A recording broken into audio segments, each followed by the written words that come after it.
शरारत समझ गया था, जिसकी तस्दीक भी छोटू करके जा चुका था। वही कॉफ़ी अब जासिम के आगे रख दी गई थी। जासिम की वजह से उन दोनों का ध्यान मिनहाज की कॉफ़ी से हट गया था। वो कॉफ़ी का भी रद्दोबदल नहीं देख पाई थी। जासिम इस वक्त हवाओं में उड़ रहा था, क्योंकि कभी एक निगाह उठाकर भी ना देखने वाली मावरा के मुकाबिल बैठने का मौका मिला था। अपनी इसी खुशी के ज़ेर असर वो सामने पड़ी कॉफ़ी उठा कर होठों से लगा गया था। जब 2 घूंट भरने पर ही उसकी हालत ऐसी ख़राब हुई थी जैसे जहर पिला दी गई हो। मावरा और बेला से बुरी तरह खांसते और ख़तरनाक हद तक लाल पड़ता चेहरा देख परेशान हुई थी, जबकि मिनहाज के दिल में सुकून उतर गया था। उसने आधा जले सिगरेट को ज़मीन पर फेंक कर पैर के नीचे मसल दिया था। मावरा को जासिम की हालत से खौफ आने लगा था। उसे शायद मिर्चों से एलर्जी थी और मिर्चों से भरी कॉफ़ी उसकी ये हालत कर गई थी। मावरा ने उठकर इसके करीब जाते पानी का गिलास थमाया था। बाकी स्टूडेंट्स भी इनकी जान मतवज्जा हो चुके थे। गल, गिलास थामते जासिम का हाथ मावरा के हाथ से मिर्च टच हुआ था, जो देखते मिनहाज तो जैसे गुस्से से पागल हो उठा था। इसकी बीवी को भला कोई और शख्स कैसे छू सकता था। वो अपनी जगह से उठता तैश के आलम में मावरा के सर पर पहुंचा था और उसे कुछ भी समझने का मौका दिए बगैर कलाई से पकड़कर अपने साथ खींचते वहां से निकल गया था। मावरा हक्का बक्का से मिनहाज का ये जारहाना अमल देखे गई थी। बाकी सबने भी मिनहाज की यह हरकत काफी गौर से देखी थी। बेला समझ गई थी कि मिनहाज उनके प्लान से वाकिफ हो चुका है और ये शायद इसी का रद्द-ए-अमल था। वो मावरा को उससे बचाने जाना चाहती थी, मगर जासिम की हालत देख वो ऐसा नहीं कर पाई थी। मिनहाज मावरा के मुज़ाहमत करने, चीखने चिल्लाने के बावजूद अपने साथ घसीटता यूनी के कदरे सुनसान हिस्से की जानब ले आया था, जहाँ लाइन में मौजूद दरख्तों की तादाद काफ़ी ज़्यादा थी। वहाँ सीमेंट के सिंगी बेंच भी बनाए गए थे, मगर स्टूडेंट्स इस एरिया में कम ही पाए जाते थे। यहाँ ज़्यादातर यूनी के कपल्स का ही आना जाना लगा रहता था। कुछ स्टूडेंट्स ने तो इसे लव प्लेस का नाम दे दिया था। इस वक्त वहाँ कोई इक्का दुक्का कपल्स ही नजर आ रहे थे, जो आपस में मगन उनकी जानिब बिल्कुल भी मुतवज्जा नहीं थे। ये क्या बदतमीजी है? तुम अपने आप को समझते क्या हो? जब दिल चाहता है ले आते हो, सबके बीच से ऐसे घसीट कर। मिनहाज ने उसे दरख्त के पास ला पटका था। मावरा की कमर बहुत जोर से दरख्त के मोटे तने से टकराई थी, जिसकी तकलीफ और मिनहाज की इस धौंस भरी हरकत पर वो आग बगोला होती चिल्लाई थी। बदतमीजी ये नहीं, वो है जो तुम कर रही थी। इतना शौक क्यों है तुम्हें हर वक्त गैर मर्दों को अपने इर्द गिर्द घेरे रखने का? मिनहाज आग उगलती सुरख निगाहों से उसे घूरता उससे चंद कदमों के फासले पर आन खड़ा हुआ था। क्योंकि मैं एक तवाइफ हूँ, और एक तवाइफ यही तो करती है। उसके दिन और रातें नामहरम मर्दों के लिए ही तो होती हैं। मावरा जहर खोंद लहजे में बोलती मिनहाज दुरानी को अंदर बाहर से सुलगा गई थी। बकवास बंद करो अपनी। मिनहाज उसका जबड़ा सख्ती से दबोचते उसे खून आलूद नजरों से घूरा था। तकलीफ के एहसास से मावरा की आंखों से आंसू बह निकले थे। तुम मेरी बीवी हो, मिनहाज दुरानी की बीवी। अगर दोबारा ऐसी बकवास की या किसी ऐरे गैरे के करीब नजर आई तो मुझसे बुरा कोई नहीं होगा। मेरे रद्द-ए-अमल की जिम्मेदार तुम खुद होगी। मिनहाज की आंखें बेइंतहा लाल हो चुकी थी। मावरा का पल भर के लिए मावरा को पल भर के लिए उससे खौफ महसूस हुआ था। अच्छा, तो क्या सबूत है तुम्हारे पास कि मैं तुम्हारी बीवी हूँ? वो जला हुआ निकाहनामा? तुमने मुझे तकलीफ देने के लिए इस निकाह का खेल रचाया, मगर ये भूल गए कि एक तवाइफ के नज़दीक ऐसी हदबंदियों की कोई अहमियत नहीं होती। मावरा इसका हाथ अपने मुंह से हटाती जवाबन इसी को ही तल्ख हकीकत से आगाह कर गई थी। मिनहाज ने सख्ती से होंठ खींचते बहुत मुश्किल से खुद को इंतहाई कदम उठाने से रोका था। वो इस जख्मी शेरनी को जितनी तकलीफों से दोचार कर चुका था, उसका ऐसा रद्द-ए-अमल आम सी बात थी। क्यों कर रहे हो ये सब? मिनहाज ने खुद को हताल मकान नॉर्मल रखते इंतहाई मुतहम्मिल से ये सवाल किया था। क्या किया है मैंने? तुम हर बार तकलीफ देते हो मुझे। मावरा अभी शायद चीख चिल्लाकर थक गई थी। वो भी जवाबन कमजोर लहजे में बोली थी, मुझसे मेरा सुकून छीना है तुमने। ना तुमसे मोहब्बत कायम रखना चाहता हूँ, ना ही नफरत कर पा रहा हूँ। मिनहाज ने बेतासुर अंदाज में बोलते मावरा के दिल के कई टुकड़े किए थे। तो क्यों बांध रखा रखा हुआ है मुझे अपने साथ? छोड़ दो मुझे और मेरी अजियत भी कम कर दो। मावरा नम आलूद निगाहों से सामने खड़े बेहिस एहसास से आरी संदिग्ध शख्स की जानब देखते बोली, जिसने मोहब्बत तो कर ली थी, ज़रफ़ के मामले में बहुत छोटा निकला था। ऐसा तो मैं कभी नहीं करूँगा। तुम सारी ज़िंदगी ऐसे ही मेरे साथ जुड़ी रहोगी और अगर किसी गैर मर्द के करीब जाने की कोशिश की तो मेरे हाथों बच नहीं पाओगी। मिनहाज वापस अपनी इसी जिद पर अड़ चुका था। वो उसे वॉर्न करता वापस पलटा था जब और इसकी बात के जवाब में मजीद गुस्से से भड़कती इसके सामने आती इसका गिरबान दोनों मुट्ठियों में दबोच गई थी। तुम समझते क्या हो खुद को? तुम चाहे जितनी। वो दोनों जिस जगह खड़े थे वहां मिट्टी का ढेर था।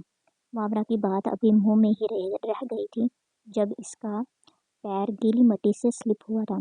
शायद अभी कुछ देर पहले ही यहाँ पानी का छिड़काव किया गया था। उसने मिनहाज का गिरबान मजीद मजबूती से थामा था। मिनहाज ने उसे स्लिप होते देख संभालना चाहा था मगर जरा सा आगे बढ़ाने पर वो खुद को भी स्लिप होने से नहीं रोक पाया था। अगले ही लम्हे वो दोनों एक साथ जमीन बोस हुए थे। मिनहाज ने जमीन पर बाजू टकाते अपना वजन मावरा पर पड़ने से रोका था। मावरा तो इस अचानक रोनुमा होने वाले वाक़े पर ही मुँह छा गई थी। मिनहाज पूरी तरह उस पर छाया हुआ था। इसकी गर्म सांसें अपनी गर्दन पर महसूस करते मावरा की हालत गैर हुई थी। उसने दोनों हाथ मिनहाज के सीने पर टिकाते उसे पीछे धकेला था, मगर उससे 1 इंच भी खुद से दूर नहीं कर पाई थी। बहुत बहुत शौक था ना मेरे करीब आने का। अब बोलो क्या कह रही थी? मिनहाज इतने रिलैक्स मोड में इसके लाल होते चेहरे की जानब देखते बोला, जैसे इस वक्त वो यूनिट के वसी और रिज ग्राउंड की ज़मीन पर नहीं बल्कि अपने बेड पर लेटा हो। मिनहाज दूर हटो मुझसे, ये क्या बेहूदगी है? यहाँ किसी के आने जाने के खौफ और मिनहाज की इस कदर नज़दीकी पर मावरा की जान पर बनी थी। ये बेहूदगी तुमने क्रिएट की है, मैंने नहीं। मिनहाज उसके खून छिलकाते लाल टमाटर रुखसारों को गहरी निगाहों से देखते मजीद तपा गया था। इन दोनों के कपड़े गीले मिट्टी से भर चुके थे। प्लीज़ हटो, अगर यहाँ किसी ने ऐसे देख लिया तो प्लीज़।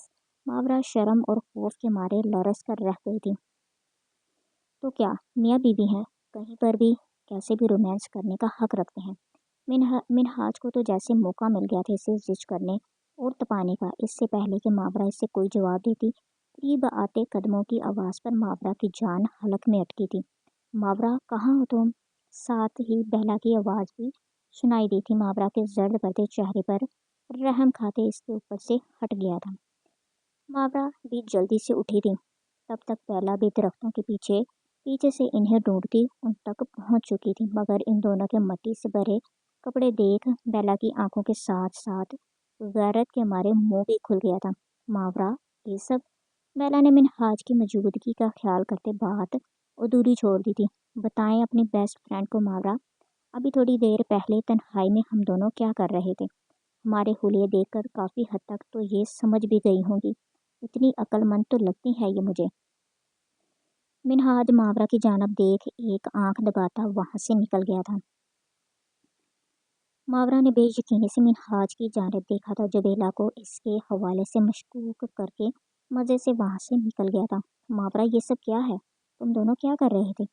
बेला का हैरत की ज्यादा से खुला मुंह बंद होने का नाम ही नहीं ले रहा था। क्या कर रहे थे मतलब? चलो यहाँ। मावरा ने अपना गुस्सा बेला पर निकाला था, मगर मिनहाज क्या कह रहा था अभी? बेला का तजस्सुस कम होने का नाम ही नहीं ले रहा था। मेरा सर। मावरा उसे वहीं छोड़ती आगे बढ़ गई थी। हाइफा ने 1 हफ्ते बाद आज ऑफिस में कदम रखा था। अजमेर उसे सेहतयाब होने के बाद आने का कह चुका था। हाइफा के पैर का जख्म अब काफ़ी हद तक ठीक हो चुका था। माथे की बैंडेज भी उतर चुकी थी, मगर इसके बेदाग पेशानी पर कट का निशान बाकी रह गया था। हाइफा फिरोजी सूट के ऊपर स्याह शॉल ओढ़े अपने नाजुक वजूद को पूरी तरह छुपाए हुए थी और स्याह शॉल में उसकी गुलाबियाँ छलकाती सुर्ख और सफ़ेद रंगत मजीद निखर जाती थी। इस वक्त वो अपने कैबिन में बैठी पूरे इन्हमाक से काम में मसरूफ थी जब इसे बाहर से अजमेर के किसी पर चिल्लाने की आवाज़ आई थी। हाइफा के कान खड़े हुए थे। शायद अजमेर अभी अभी ऑफिस में आया आया था और आते शायद किसी की क्लास लगा दी थी। हाइफा अपनी कुर्सी से उठकर आहिस्ता रोई से चलती दरवाजे तक गई थी जहाँ से सामने मंजर बिल्कुल क्लियर था। मेरे ऑफिस में ये सब नहीं चलेगा। ये इश्क मशूकी आप लोगों कहीं और और जाकर चलाएं तो ज़्यादा बेहतर होगा। मैं आप दोनों को ऑफिस से निकाल रहा हूँ। आप लोगों को रख कर यहाँ का माहौल ख़राब नहीं कर सकता। अजमेर अपने स्टाफ के 2 मेंबर्स पर इस वक्त शदीद गुस्सा हो रहा था जो दोनों हर वक्त लव बर्ड्स बने पूरे ऑफिस में घूमते रहते थे। कभी हाथ पकड़ रखा है तो कभी चिपक कर बैठे हैं। ये सब तो फिर भी किसी हद तक काबिले कबूल था मगर आज तो इन्होंने कुछ ज़्यादा ही नजेबा हालत मगर आज तो पीए ने इन्हें कुछ ज़्यादा ही नसेबा हालत में पकड़ा था जिसके बाद ऑफिस वालों समेत अजमेर का भी ज़ब्त ख़त्म हो गया था। क्या सर सिर्फ इसी बात पर इतने गुस्से में है या कोई और रीज़न भी है? हाइफा ने पास खड़ी कुलीग समेरा को मुखातब करके पूछा था जिससे इसकी थोड़ी बहुत बातचीत हो जाती थी। अजमेर को पहली बार इस कदर शदीद गुस्से में देख रही थी। उसके तने नकूश और माथे की उभरी नसें देख हाइफा समेत सारा स्टाफ ही परेशान हुआ था। अजमेर मेरान ने अक्सर बड़ी बड़ी गलतियों पर भी किसी को इस तरह नहीं डांटा था। जहाँ तक मैंने ऑब्जर्व किया है उससे मेरी यही राय है कि अजमेर सर मोहब्बत की तौहीन बर्दाश्त नहीं कर सकते।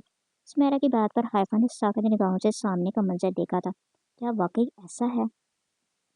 तो जो वो अजमेर के साथ करने जा रही थी उसका अजमेर के हाथों न जाने क्या इंजाम होने वाला था।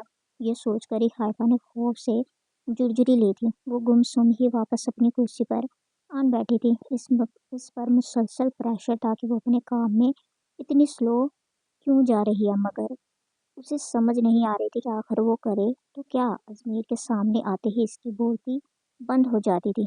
उसे मोहब्बत के जाल में उलझाना तो बहुत बड़ी बड़ी बात थी। हाइफा हाथों पर चेहरा गिराए बैठी थी जब दरवाज़ा पर खटका हुआ था। Miss Haifa are you okay? Office में गूंजती अजमेर की भारी गंभीर आवाज़ पर हाइफा हड़बड़ाकर अपनी जगह से उठी थी। सामने ही दरवाजे में इस्तहज़ादा सीने पर बाजू बांधे खड़े उसे सवालिया नज़रों से देख रहा था। हाइफा अभी कुछ देर पहले आखिर अजमेर को जितने गुस्से में देख चुकी थी इस लम्हे उसे अजमेर से खौफ महसूस होने लगा था। Yes sir I am okay. Haifa Ajmer के इतने संजीदा तासुरात देख बमुश्किल बोल पाई थी। आपको जो फाइल भिजवाई गई थी वो रेडी हो गई? अजमेर उसके सामने कुर्सी पर विराजमान होता काम के मुतल्लिक पूछने लगा था। वो सर अभी रहती है। हाइफा उसकी खुद पर उठती निगाहों से घबराती नम होती हथेलियों को भींच गई थी। ओके इसमें कोई चेंजेस इसमें कुछ चेंजिंग्स करनी है। दिखाएं फाइल मैं आपको बता देता हूँ। अजमेर आम से लहजे में बोलता इससे फाइल के मुतल्लिक इस्तफसार करने लगा था। जी सर।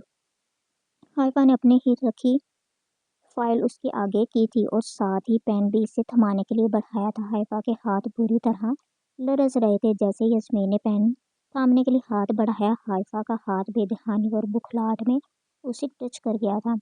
हाइफा के पूरे वजूद में बरकी सी दौड़ गई थी। उसने तेजी से हाथ वापस खींचा था। अजमेर ने खामोशी निगाहों से उसकी ये सारी हरकतें नोट की। अपनी एनी प्रॉब्लम्स मिस हाइफा? आपकी तबीयत ठीक है ना? अब अजमेर उसका लरजना कांपना और सुर्ख पत्ता चेहरा नोट कर चुका था इसलिए अपने सामने खुली फाइल बंद करता बगौर इसकी जाना देखता हाइफा को पहले से भी ज़्यादा कंफ्यूज कर गया था। वो अच्छी भली दूसरों को अपने इशारों पर नचाने वाली कॉन्फिडेंट लड़की किसी एक शख्स के सामने आते खुद ही पागल हो जाती थी। अजमेर मेरान की शख्सियत के सहर में वो पूर डूबती बाकी हर काम के लिए निकारा हो रही थी। उसे यहाँ अजमेर को अपनी मोहब्बत और हुस्न के जाल में उलझाने भेजा गया था मगर वो तो उल्टा ही कर बैठी थी। यस सर मैं ठीक हूँ। حفا اس کی نگاہوں کے ارتکاز سے گھبراتے بولی، جبکہ اجمیر کی نگاہیں تو اس کی سبھی پیشانی پر آئے کٹ کے نشان پر جمی ہوئی تھی۔ یہ فائل لے کر میرے آفس میں آئیں، وہیں ڈسکس کرتے ہیں۔ اجمیر اس کی کیفیت گہری نظروں سے دیکھتا وہاں سے اٹھ گیا تھا۔ اس کے جاتے ہی حائفہ نے کب سے روکی سانس ہوا میں خارج کی تھی۔ اف میرے خدا، یہ کوئی انسان ہے یا جادوگر؟ اس کی ایک نظر ہی ہلا کر رکھ دیتی ہے۔ میں کیسے اسے اپنی اداؤں کا دیوانہ بناؤں؟ یہ شخص تو لمحہ بلمحہ مجھے اپنا اسیر کیے جا رہا ہے۔ حائفہ ایک عجیب سی کشمکش میں پھنس چکی تھی۔ اسی لمحے اس کا موبائل بجا تھا۔ اسکرین پر اسی شخص کا نمبر جگمگا رہا تھا جو اسے اجمیر کے حوالے سے اس کے کام سے آگاہ کرتا تھا۔ اجمیر میران کو آپ پر شک ہو چکا ہے۔ اس نے اپنے 2 آدمیوں کو آپ کی معلومات حاصل کرنے کے لیے لگایا ہے، جس کو فی الحال تو ہم نے ہینڈل کر لیا ہے، مگر اجمیر میران چپ بیٹھنے والا نہیں ہے۔ اسے اگر ذرا سی بھی بھنک پڑ چکی ہے تو وہ معاملے کی تحقیق ہر حال میں کروا کر رہے گا۔ آپ کا کام بہت سلو چل رہا ہے، جلد از جلد اپنا مقصد پورا کریں۔ آپ کی اصلیت پتہ چل گئی تو وہ کسی قیمت پر بھی نہیں چھوڑے گا۔ وہ آدمی اپنی بات کہہ کر فون رکھ چکا تھا، جبکہ حائفہ اسی پوزیشن میں فون کان سے لگائے بیٹھی رہی تھی۔ اس کے بنا کچھ کیے ہی اجمیر کو اس پر شک ہو چکا تھا۔ حائفہ کی ایک حرکت پر جس طرح نظر رکھی جا رہی تھی، حائفہ چاہ کر بھی اجمیر کو کچھ نہیں بتا سکتی تھی۔ اگر بتاتی تو اس کے ساتھ ساتھ ماورا کی جان کو بھی خطرہ تھا، اور ماورا پر تو ذرا سی خراش آتی برداشت نہیں تھی اسے۔ ہم سب اچھے سے جانتے ہیں اکرام حنیف کوئی عام آدمی بالکل بھی نہیں ہے۔ اس کے اتنے خطرناک لوگوں کے ساتھ تعلقات ہیں، اس بات سے کوئی ناواقف نہیں ہے۔ اللہ کا شکر ہے کہ اس کے پہلے وار سے بنا کسی بڑے نقصان سے دوچار ہوئے زنیشا کو اجمیر اور ذوحان نے بچا لیا، مگر ضروری نہیں قسمت ہر بار ہمارا ساتھ دے گی۔ وہ شخص دوبارہ کچھ کرے، ہمیں زنیشا کی حفاظت کے اقدامات کرنے ہوں گے۔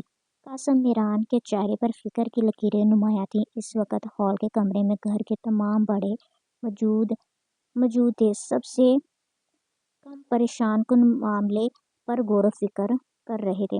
اکرام حنیف واپس آ چکا تھا اور اس کے ارادے نیک بالکل بھی نہیں تھے۔ کہنے کو تو وہ زنیشا کا سگا باپ تھا، مگر در حقیقت اسی سے ہی زنیشا کو سب سے زیادہ خطرہ لاحق تھا۔ وہ زنیشا سے اپنے بھتیجے کا نکاح کروانا چاہتا تھا۔ زنیشا کے لیے سب سے بڑی سیکیورٹی ہی یہی ہے کہ اس کا نکاح کر دیا جائے۔ شاکر میران نے پرسوچ انداز میں ہی تجویز پیش کی تھی، مگر اکرام نے تو صاف لفظوں میں دھمکی دیا کہ اگر زنیشا کا کسی سے نکاح کیا گیا تو وہ اسے مروا دے گا۔ ہم حسیب کو موت کے منہ میں دھکیل سکتے ہیں، نہیں دھکیل سکتے۔ آمنہ بیگم نے فوراً اپنے شوہر کی بات ٹوکتے انہیں ایسی ویسی حامی بننے سے روکا تھا۔ جب سے زنیشا سے ان کے بیٹے کا رشتہ طے ہوا تھا، حسیب پر مسلسل خطرے کی تلوار لٹکتی ہی رہتی تھی، پہلے ملک ذوحان کی تو اب اکرام حنیف کی۔ اب ایسا ہرگز نہیں چاہتی تھی۔ زنیشا انہیں پسند تھی، مگر اپنے بیٹے کی زندگی سے بڑھ کر نہیں۔ شاکر صاحب سمیت وہاں بیٹھے باقی سب افراد نے بھی ان کی اس رشتے کے حوالے سے ناپسندیدگی نوٹ کر لی تھی۔ آمنہ، یہ شاکر صاحب نے انہیں سرزنش کرنی چاہی تھی۔ جب شمسہ بیگم نے ٹوک دیا تھا، شاکر بھائی، آمنہ بالکل ٹھیک کہہ رہی ہیں۔ حسیب کو ان دشمنوں کے الجھا کر ہم اس کے ساتھ زیادتی کریں گے۔ ہم نے جو حسیب اور زنیشا کو رشتہ جوڑا تھا اسے یہیں پر ختم کر دینا ہی مناسب ہے۔ شمسہ بیگم کی بات پر باقی سبھی متفق ہوئے تھے۔ حسیب کسی طور بھی ذوحان اور اکرام حنیف کا مقابلہ کر کے زنیشا کی اور اپنی حفاظت نہیں کر سکتا تھا، تو پھر ان حالات میں ایسا شخص کہاں سے ملے گا جو ہماری زنیشا کے لیے پرفیکٹ ہو، جو اسے اس کے باپ کے شر سے بھی محفوظ رکھے اور اس کے قابل بھی ہو۔ قاسم صاحب بھی اب زنیشا کے حسیب سے شادی کروانے کے حق میں نہیں تھے۔ ہے ایک شخص جو میری بیٹی کو خوش بھی رکھے گا اور اس پر ذرا سی آنچ بھی نہیں آنے دے گا۔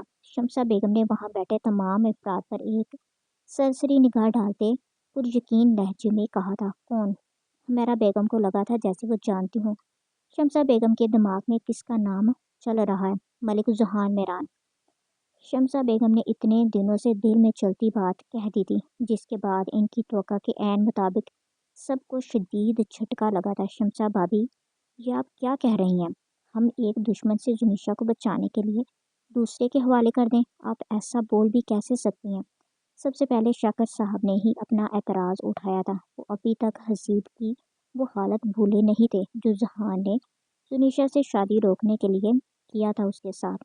شمسا بھابھی، جہان کا کے رشتہ لانے پر آپ سمجھ بیٹھی وہ بیچ میں ہماری جنیشا کو چاہتا ہے۔ جہان نے وہ سب صرف اجمیر کی ضد میں کیا، ورنہ اس کے دل میں میران پیلس کے کسی بھی فرد کے لیے کوئی جگہ نہیں ہے۔ وہ ہمیں برباد کرنا چاہتا ہے اور جنیشا کی شادی اس سے کر کے ہم اپنی بربادی کا سامان خود کریں گے۔ ہمیرا بیگم کو بھی جہان والی چوائس بالکل بھی پسند نہیں آئی تھی۔ آپ سب کو جو لگتا ہے وہ اپنی جگہ ٹھیک ہے، مگر میں جانتی ہوں، میں نے جہان کی آنکھوں میں جنیشا کی فکر دیکھی ہے۔ اگر وہ جنیشا کو دشمن ہوتا تو کبھی اسے بچانے اکرام کے گھر نہ پہنچ جاتا اور اجمیر کے نام کی گولی اپنے وجود پر نہ کھاتا۔ جہان اتنا برا نہیں ہے جتنا ہم نے اسے مان لیا ہے۔ میرے خیال کے مطابق وہ جنیشا کے لیے کوئی انسان پرفیکٹ میچ نہیں ہو سکتا۔ شمسا بیگم نے اپنی سوچ سے سب کے سامنے کھل کر بیان کر دی تھی۔ ان کی بات میں کچھ ایسا تھا کہ کوئی انہیں جٹلا نہیں پایا تھا۔ اجمیر کبھی نہیں مانے گا۔ قاسم صاحب کو بھی ہمیشہ شمسا بیگم کی دلیل کچھ حد تک جہان کے حوالے سے رضامند کر گئی تھی، لیکن وہ راضی ہو بھی جاتے تب بھی اجمیر کا ماننا ناممکن سی بات تھی۔ جو بھی تھا، مگر آخری فیصلہ اجمیر کا ہی ہونا تھا۔ اجمیر کے لیے اس کی نفرت، ضد اور انا اپنی بہن سے زیادہ اوپر نہیں ہے۔ وہ جنیشا کی حفاظت کر سکتا ہے، مگر جہاں تک نکاح کی بات ہے اس کے لیے اسے بھی جہان کے لیے ماننا پڑے گا۔ جب تک جنیشا کا نکاح نہیں ہو جاتا، اکرام اسے اپنے پاس لانے کے لیے کسی بھی حد تک جائے گا۔ شمسا بیگم پہلے ہی خود کو اجمیر سے اس موضوع پر بات کرنے کے لیے تیار کر چکی تھی۔ کافی دیر کے بعد حائفہ کو ہوش آیا تھا کہ اجمیر نے اسے بلایا ہے۔ وہ جلدی سے فائل اٹھاتی باہر کی جانب دوڑی تھی۔ ہڑبڑاہٹ میں بنا نوک کیے وہ اجلت میں اندر داخل ہوئی تھی۔ جب اسی لمحے اجمیر فون کان سے لگائے، چہرے پر کافی برہمی برے تاثرات سجائے باہر نکلتا سامنے سے وارد ہوتی حائفہ کو نہیں دیکھ پایا تھا۔ اچانک حائفہ کے سامنے آ جانے پر دونوں کا زوردار تصادم ہوا تھا۔ حائفہ کا سر اس کے مضبوط پتھر جیسے کاندھے سے ٹکراتا بری طرح دکھنے لگا تھا۔ اس کے ہاتھ سے فائل چھوٹ کر زمین بوس ہوئی تھی۔ اس کے گرد اوڑھی سیاہ چادر کا ایک پلو نیچے ڈھلک گیا تھا۔ اجمیر نے بروقت اس کے گرد حصار کھینچتے اسے گرنے سے محفوظ رکھا تھا۔ حائفہ نے بے دخانی اور گھبراہٹ میں اجمیر کے کوٹ کا کالر دونوں مٹھیوں میں دبوچ رکھے تھے۔ اجمیر کے بازو کا مضبوط لمس اپنی کمر پر محسوس کرتے حائفہ کے تن بدن میں کرنٹ دوڑ گیا تھا۔ اس کی سحر انگیز خوشبو حائفہ کے نتنوں سے ٹکراتی اس پر حاوی ہونے لگی تھی۔ اجمیر ابھی بھی فون پر مصروف کسی پر بھڑک رہا تھا۔ نہ جانے آج اسے اتنا غصہ کیوں اور کس پر آ رہا تھا۔ حائفہ اپنی پوزیشن کا خیال کرتی فوراً پیچھے ہٹی تھی، مگر چند انچ ہلنے پر ہی اس کی گردن میں بہت سخت کھچاؤ آیا تھا۔ اس کی گردن میں پہنی چین اجمیر کی شرٹ کے بٹن سے الجھ گئی تھی۔ حائفہ کی جان لمحہ بھر کے لیے حلق میں اٹکی تھی۔ اگر اجمیر کو اس پر شک تھا تو وہ اس کی کوئی چال بھی سمجھ سکتا تھا۔ حائفہ اسی گھبراہٹ میں لرزتے ہاتھوں کے ساتھ اپنی چین آزاد کروانے لگی تو نہ جانے کیسے پھنسی ہوئی تھی کہ اس کی اتنی کوشش کے باوجود وہ نکلنے کی بجائے مزید الجھتی جا رہی تھی۔ اجمیر جو بہت امپورٹنٹ کال پر مصروف تھا، اس نے نظریں جھکا کر اپنے سینے سے لگی کھڑی حائفہ کی جانب دیکھا تھا، جو سرخ ہوتے چہرے کے ساتھ اس سے دور ہونے کی کوشش میں چین کھینچتی اپنی نازک گردن کو بھی اچھا خاصا ہرٹ کر چکی تھی۔ اس کی دودیا گردن پر رگڑ کے نشان واضح تھے۔ اجمیر نے ایک نظر ڈالنے کے بعد واپس نگاہ پھیر لی تھی۔ آپ چاہتی ہیں میں اپنی بہن کو ایک درندے سے بچانے کے لیے دوسرے درندے کے حوالے کر دوں؟ اجمیر نے حائفہ کو ہاتھ کے اشارے سے مزید خود کو ہرٹ کرنے سے روکا تھا۔ حائفہ اس کا اشارہ سمجھ نہیں پائی تھی۔ اسے شاید اس کا قریب کھڑا ہونا اجمیر کو برا لگ رہا ہے۔ جلدی سے نکالنے کے چکر میں اس نے چین کو زور سے جھٹکا دیا، جس کی وجہ سے ان کی गर्दन पर जोरदार खिंचा हुआ था। इसको छलनी कर गया था। हाइफा के मुंह से हल्की सी सरकामी बरामद हुई थी, जिस पर अजमेर का पारा मजीद चढ़ गया था। उसने हाइफा के दोनों हाथ अपनी सख्त गिरफ्त में लेते चैन से हटाए थे।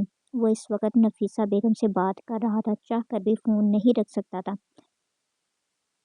मेरा जुहान अपना आप कुर्बान कर देगा, मगर जुनेशा पर आंच पे नहीं आने देगा।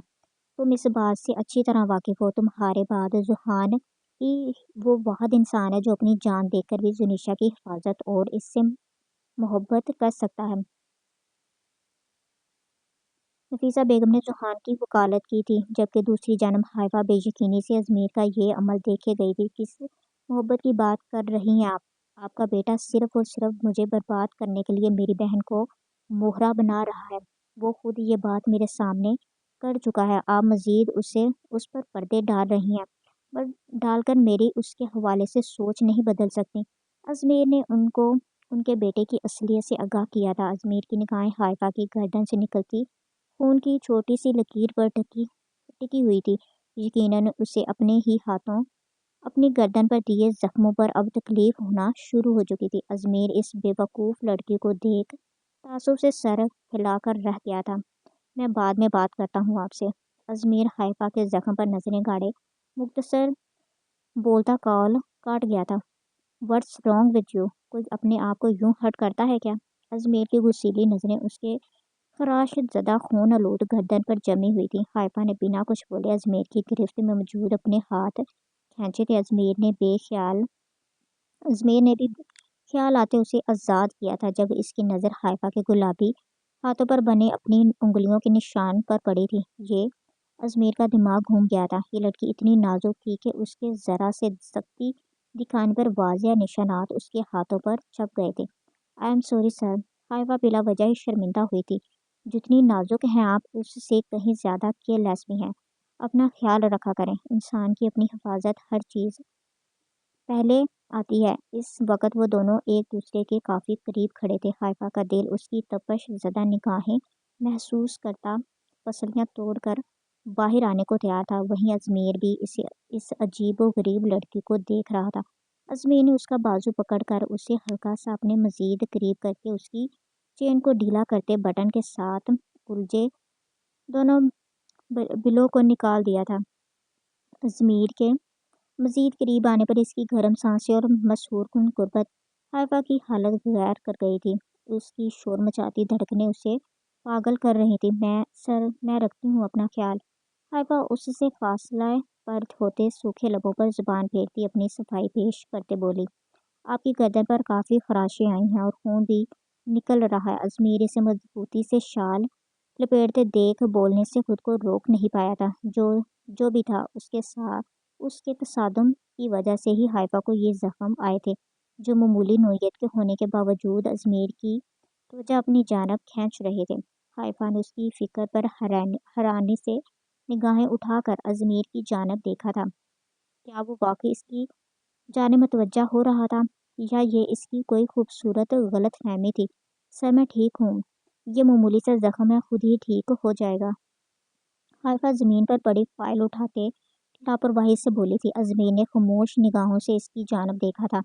सर ये फाइल। हाइफा उसकी जांचती निगाहों से घबराती फाइल इसकी जानब बढ़ा गई थी। कल शाम हमें कराची जाना है।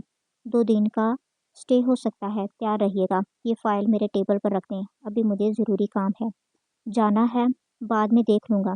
अजमेर उसकी जानब से निगाहों का जाविया बदलता संजीदगी से अपनी बात कहता वहाँ से निकल गया था, जबकि हाइफा उसके साथ 2 दिन रहने के ख्याल से ही चकरा कर रह गई थी। जिस शख्स के साथ वो चंद घंटे नहीं गुजार सकती थी, उसके साथ अब हाइफा को इतना टाइम रहना पड़ना था। हाइफा का दिल चाहता इस सब से कहीं दूर भाग जाए, जहाँ सिर्फ वो हो और आखिर में मीरान का ख्याल, ना सर पे लटकती धोखे और फरेब की तलवार, और ना अपने एक तवाइफजादी होने का गम। उस दिन जुहान से मिलने के बाद उसका मूड बहुत सख्त ऑफ रहा था। जुहान ने जिस तरह खुद को तकलीफ दी थी, वो सब याद आते। जुनेशा तड़प جنیشا کی تڑپ میں مزید اضافہ ہوا تھا۔ وہ چاہے جتنا بھی جھٹلاتی مگر ملک ذوحان اس کے دل میں بہت اونچے مقام پر تھا، اب سے نہیں، نہ جانے کب سے۔ جنیشا اس کی خیریت جاننا چاہتی تھی مگر اس کے آس پاس ایسا کوئی نہیں تھا جس سے وہ ذوحان کے متعلق پوچھ سکتی۔ جنیشا نے دل کو بہت سمجھایا تھا مگر وہ چاہ کر بھی اس کے حوالے سے بیگانگی نہیں برت پائی تھی۔ ذوحان سب خاندان والوں کو خود سے دور کر کے، ان سے دشمنیاں قائم کر کے خود کو جس طرح اذیت میں رکھے ہوئے تھا، یہ بات سب سے زیادہ جنیشا کے لیے تکلیف کا باعث تھی۔ اس نے اس کٹھور اور سنگ دل شخص کی مغروریت کے آگے ایک بار پھر گھٹنے ٹیکتے اسے کال ملائی تھی۔ ایک بار، دو، تین بیل مسلسل جا رہی تھی مگر دوسری جانب سے کال پک کرنے کی زحمت نہیں کی گئی تھی۔ اف میرے خدا، کسی انسان میں اتنی اکڑ بھی نہیں ہونی چاہیے۔ ایک تو ہر معاملے میں غلطی بھی اپنی ہوتی، اوپر سے ایٹیٹیوڈ بھی مجھے ہی دکھانا ہے۔ بیٹھے رہیں اسی زم میں، اب نہیں کروں گی کال۔ جنیشا غصے سے بھڑکتی موبائل بیڈ پر اچھالتے روم سے نکل گئی تھی۔ اسے کچھ دیر پہلے آمنہ پھوپھو نے بلایا تھا، اس لیے وہ سلیقے سے سر پر دوپٹہ اوڑھتی ان کے پوشن کی طرف بڑھ گئی تھی۔ جب حسیب کے روم کے باہر سے گزرتے اس کے کانوں میں ذوحان کا نام پڑا تھا۔ حسیب سے شاید دروازہ بے دہانی میں کھلا رہ گیا تھا۔ جنیشا دروازے کے قریب ہوتی کان لگائے اس کی بات سننے لگی تھی۔ ذوحان نے جو میرے ساتھ کیا، اب اس کا حساب چکانے کا وقت آ چکا ہے۔ وہ جیسے ہی اپنی اس گرل فرینڈ کے ساتھ آج رات کی پارٹی کے لیے نکلے گا، اس پر حملہ کروا دینا اس کے وہم و گمان میں بھی نہیں ہوگا۔ آج اس کے ساتھ کیا ہونے والا ہے، بیچارہ ملک ذوحان بے خبری میں ہی مارا جانے والا ہے۔ حسیب کے منہ سے نکلنے والے الفاظ اس کے رونگٹے کھڑے کر گئے تھے۔ اس کا دل چاہا تھا ابھی شور مچا کر سب گھر والوں کو اکٹھا کر لے، مگر ذوحان کے حوالے سے کوئی اس کے حسیب کے خلاف بات نہیں سنے گا اور حسیب کے مکر جانے کے چانسز بھی زیادہ تھے۔ جنیشا کم از کم ذوحان کی سلامتی پر تو کسی قسم کا رسک نہیں لے سکتی تھی۔ وہ بھاگتے قدموں سے واپس اپنے روم میں بھاگی تھی۔ ذوحان اس کی کال اٹینڈ نہیں کر رہا تھا۔ جنیشا نے اس کے مینیجر حاکم کا نمبر پر لیس کیا تھا۔ تمہارے وہ الٹی کھوپڑی والے باس کہاں ہیں؟ جلدی سے بات کرواؤ میری ان سے۔ جنیشا حاکم کے ہیلو کے جواب میں فوراً بولی تھی۔ اس کو سمجھ نہیں آ رہے تھے وہ کس نام سے نوازے اس دنیا جہاں کے مغرور اور سنکی شخص کو۔ میم وہ سر بزی ہیں۔ حاکم بنا نام پوچھے ہی سمجھ گیا تھا کہ یہ محترمہ کون ہو سکتی ہیں جو ذوحان کو اتنے استحقاق کے ساتھ ایسے القابات سے پکار رہی تھی۔ میں نے کہا ابھی اور اسی وقت بات کرواؤ میری ان سے۔ وہ چھپکلی تو ہر وقت ان کے ساتھ چپکی رہتی ہے۔ جنیشا کے جل کر بولنے پر حاکم نے موبائل کان سے ہٹاتے حیرت سے سکرین کو گھورا تھا۔ بھلا اسے کیسے معلوم تھا کہ ذوحان اس وقت سمن کے ساتھ ہے؟ Okay ma'am. وہ حامی بھرتا ڈرائنگ روم میں براجمان ذوحان اور سمن کی جانب بڑھ گیا تھا۔ سر، جنیشا میڈم آپ سے بات کرنا چاہتی ہیں۔ حاکم اجازت مانگتا اندر داخل ہوا تھا۔ ذوحان سمن سے بہت اہم معاملات ڈسکس کر رہا تھا۔ اس وقت حاکم کی مداخلت اسے سخت ناگوار گزری تھی۔ اس کے ماتھے پر آئی تیوری کے بل دیکھ حاکم جلدی سے اپنے آنے کا ریزن بتاتا ہولے سے منمنایا تھا، جسے سنتے ذوحان کی شکنیں کچھ کم ہوئی تھیں۔ فرمائیں اب کیا مسئلہ ہے آپ کو؟ ذوحان بنا سلام دعا کے فون کان سے لگاتا بے لچک اسپاٹ لہجے میں بولا تھا۔ مسئلہ میرے ساتھ نہیں، آپ کے ساتھ ہے۔ کال کیوں نہیں پک کر رہے تھے میری؟ لڑکیوں سے زیادہ نخرے ہیں آپ کے۔ جنیشا غصے سے بھڑکتی نان سٹاپ بولے گئی تھی۔ ایکسکیوز می محترمہ، آپ ہوش میں تو ہیں؟ یہ کیا طریقہ ہے بات کرنے کا؟ ذوحان اسے وہیں ٹوکتا سرد لہجے میں گویا ہوا، جس پر جنیشا اچانک ہوش میں آتی اپنی زبان دانتوں تلے دبا گئی تھی۔ اس وقت اس قدر ٹینشن کا شکار تھی کہ لمحہ بھر کو بھول گئی تھی کہ اس وقت وہ کس ہٹلر سے بات کر رہی ہے۔ آپ کو تو ابھی تھوڑی دیر بعد جس پارٹی کے لیے نکلنا ہے آپ نہیں جائیں گے وہاں؟ جنیشا کی اگلی بات پر ذوحان نے فون کان سے ہٹاتے ایک نظر سکرین کو گھورا تھا۔ یہ واقعی یہ جنیشا میران ہی تھی۔ مس جنیشا میران، کیا اس وقت آپ کی مینٹلی کنڈیشن نارمل ہی ہے؟ آپ کس حق سے مجھے کہیں جانے سے روک رہی ہیں؟ اور آپ کو کیا لگتا ہے میں رک جاؤں گا؟ ذوحان کی بات پر اس کے سامنے بیٹھے سمن بھی پھیکا سا مسکرا دی تھی۔ اپنے دل و دماغ پر راج کرنے والی ہستی سے وہ اسی کا مقام پوچھ رہا تھا۔ میں جانتی ہوں میرا آپ پر کوئی حق نہیں اور نہ ہی آپ کا مجھ پر۔ जुनिशा ने जानबूझकर ये जुमला शामिल किया था, जिसे सुनकर जुहान के माथे की रगें तन गई थी। कॉल क्यों की है? जुहान ने सर्द लहजे में गुस्सा जब्त करते पूछा था। आप पर हमला होने वाला है, आप आज कहीं नहीं जाएंगे। जुनिशा ने भी मुख्तसर जवाब दिया था। तो तुम्हें लगता है मैं तुम्हारी बात मान लूंगा? जुहान सीट की पुश से टेक लगाते बेतासुर लहजे में बोला था। आपकी सेफ्टी इसी में है। जुनिशा को इस अकड़ू इंसान पर शदीद तप चढ़ रही थी, जिससे इंसान की भलाई की बात भी नहीं कर सकता था। आज ऐसा क्या है? आइंदा ऐसी फिक्र मुझे दिखाने की कोशिश भी मत करना। मुझे अच्छे से अपनी सेफ्टी का ख्याल रखना आता है। मुझे कब कहाँ जाना है ये मैं डिसाइड करूँगा। जुहान उसकी अगली बात सुने बगैर कॉल काट गया था, जबकि उसके इस कदर रूड अंदाज पर जुनिशा की आंखों में नमी भर गई थी। मलिक जुहान, बहुत गलत कर रहे हो तुम। ये कभी माफ़ नहीं करूँगी मैं तुम्हें। जुनिशा आंखों में आए आंसू बेदर्दी से रगड़ती एक बार फिर उस संगदिल का नंबर डायल कर गई थी। What's wrong with you Junisha? अबकी बार जुहान पहले से भी ज्यादा गुस्से में दहाड़ा था। वो जितना इस लड़की को अपने तस्वुर से निकालने की कोशिश करता था, ये इतना इसके सर पर सवार होती थी। आई हेट यू मलिक जुहान, जुनिशा ने भी रोते हुए उसके अंदाज में जवाब दिया था। उसकी रोती आवाज़ सुनकर जुहान एकदम खामोश हुआ था। नफरत करती हो, मरने दो फिर। इतनी तड़प किस बात की है? जुहान बहुत मुश्किल से अपनी बिगड़े असाब पर काबू पाता उससे गोया हुआ, मुझे कोई तड़प नहीं